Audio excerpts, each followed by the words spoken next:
Hello everyone, my name is Uncle Alex. And I'm Taylor. And this is Uncle and Taylor Productions, where we review things. Taylor, what are we reviewing now? Solo, a Star Wars story.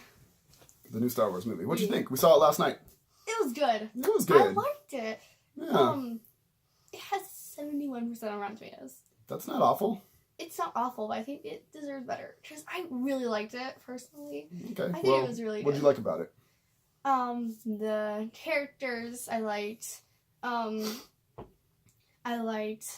There were plot twists in it, a lot of them, and I liked. Again, spoiler video. Yeah. Doing spoilers. Yeah. If you don't want to be spoiled, go away.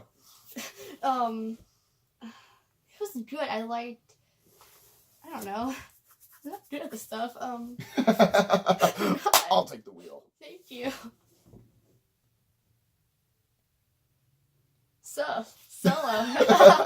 No, okay, I'll take the wheel. I really liked it. I didn't expect. Okay, well, there was a lot of whenever there's like so much news about turmoil behind the scenes of a film, you kind of like, man, you get a little iffy about if it's going to be good or not. So the original directors were fired, and then Ron Howard came on to direct. And I like Ron Howard. I really respect him. I think he's a good director. But I sort of felt like he was put on this picture because he would just kind of do whatever Disney said, you know, whatever Lucasfilm said. I feel like he was just sort of brought on to be like the yes man kind of. And I was worried that it would feel too much like a product and not like a piece of art, like a piece of cinema that somebody was really passionate about.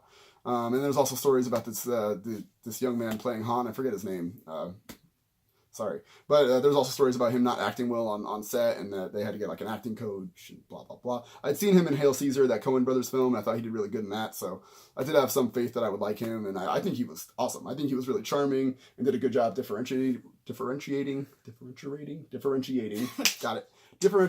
himself from Harrison Ford instead of like doing an imitation, which I think is important because, I mean, Harrison Ford in that role is obviously pretty much as iconic as it gets. I really liked it. Like, I expected to go in and see it and think it was like a 5 or something. And I mean, it's like a strong 7. It's like a 7.5 or something. I really liked it. So, I mean, I don't know. I think it's a little mediocre, but I think it's like a really fun, strong mediocre. Like, it's not like I wouldn't recommend it. Like, it's like as good as medium. It might be above mediocre. I don't know. I feel like I'm maybe not giving it enough credit at this point. It's really good and it's really enjoyable. And I do feel like the beginning of the film is a little.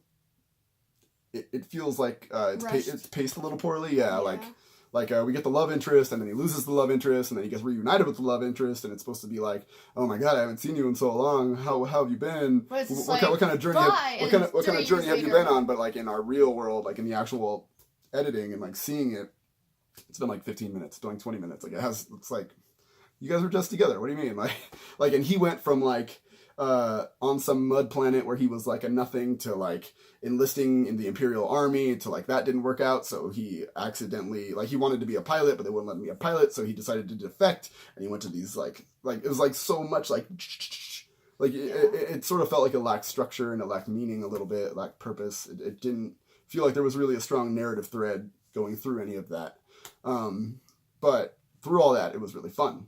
Even though it was kind of a mess, it moved at a really fun pace. So yeah, and then one thing that bugged me was, what is his name? He lost his wife or girlfriend.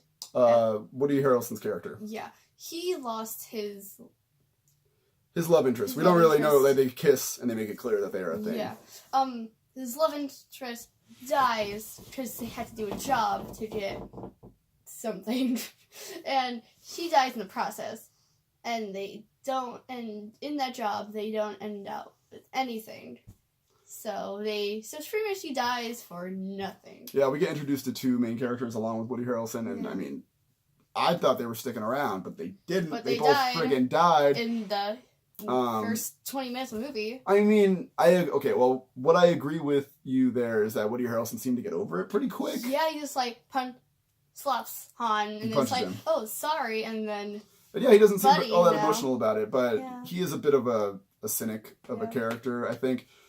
But what I do like about this movie is that was unexpected. I didn't think they were going to die. And then we get introduced to this really important droid who has got like a very like revolutionary stance on things and is very like feminist.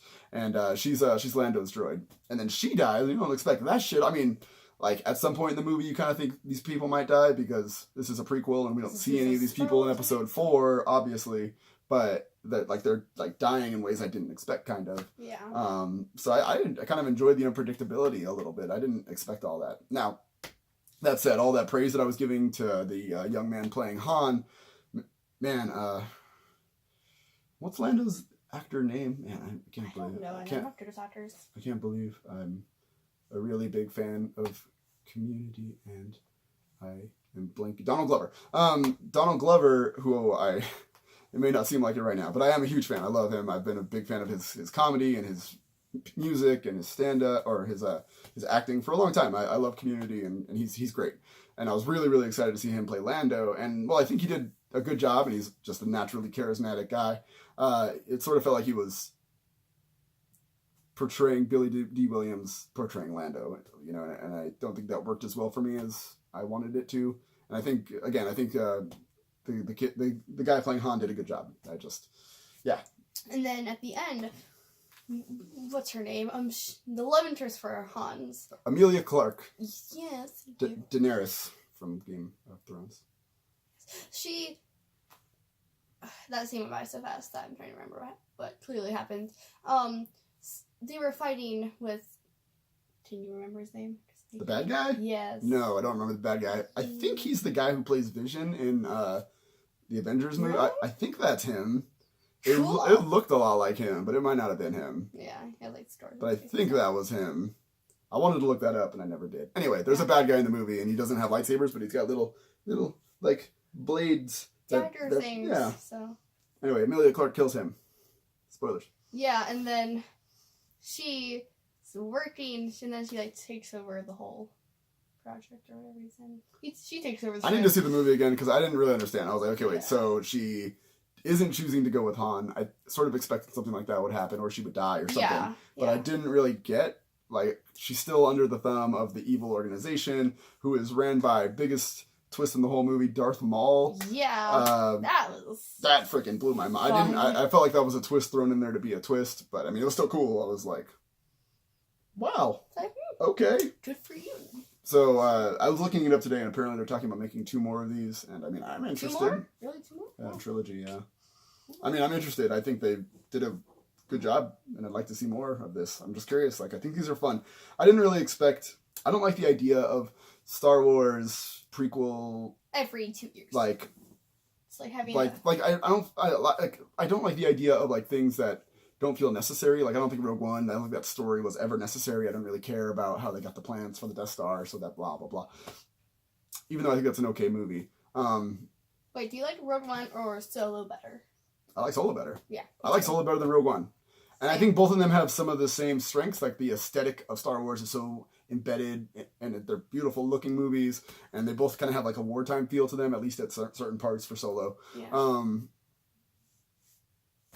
I liked it better than Rogue One. I think I liked it better than Rogue One, and I may have liked it better than Episode 8. I liked this movie. So... I like Episode 8 better. I feel like, for me, the difference is Episode 8's highs are really high, and then its lows are really low. And I feel like Han's Solo movie is more like in the middle the whole way. Like, it's more like consistent, but never really as exceptional and never as bad. So I think Episode 8 is... I have mixed feelings about Episode 8. So Episode 7. I like Episode 7 a lot. I don't care. I don't care. Everyone complains about how similar it is to... I don't care. I had fun. I had so much fun the first time I saw that movie that it's special to me. So now we're just reviewing the whole Star Wars. I don't care what nobody thinks. We're just reviewing. Nobody. We're just reviewing the whole Star Nobody. Wars Especially franchise you. now. I don't care. Why the song? So, okay. Han Solo, A Star Wars Story. Yeah, I'd give it a really enjoyable 7.5 out of 10. I liked it. And I liked it a lot more than I thought I was going to. And I want to see, and I would be happy to see more. Mm-hmm. What about you? Yeah, I liked it a lot. Yeah. Cool. 7. Good times. Hey, Okay.